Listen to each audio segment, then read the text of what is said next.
महाराष्ट्राच्या राजकारणात 1990च्या दशकापासून खरं तर एक अतिशय धडाडीचं नेतृत्व म्हणून आपल्या सगळ्यांना ओळख असणारे अजितदादांचं आज अपघातामध्ये अकाली असं निधन झालं. कार्यकर्त्यांनी काम कसं करावं, कामाच्या दर्जाबद्दल लोकप्रतिनिधींनी किती जागरूक असावं,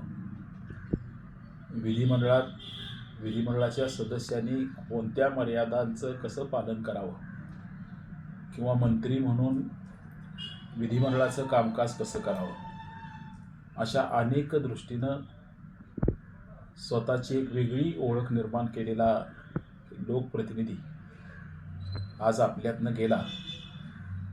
मला वाटते माझा आणि त्यांचा ऋणानुबंध जवळजवळ 31 वर्षापासूनचा.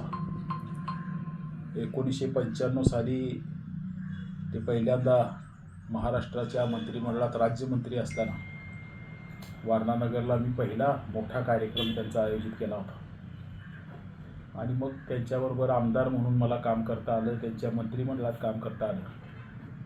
आणि म्हणून मला असं वाटते की एका चांगल्या नेतृत्वाला महाराष्ट्र आज पोरका झाला.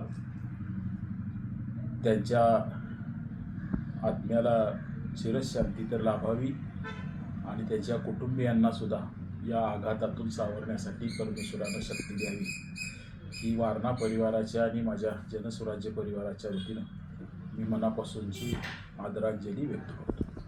अधिक माहिती आणि ताज्या घडामोडींसाठी आजच आमचे चॅनल सबस्क्राईब करा.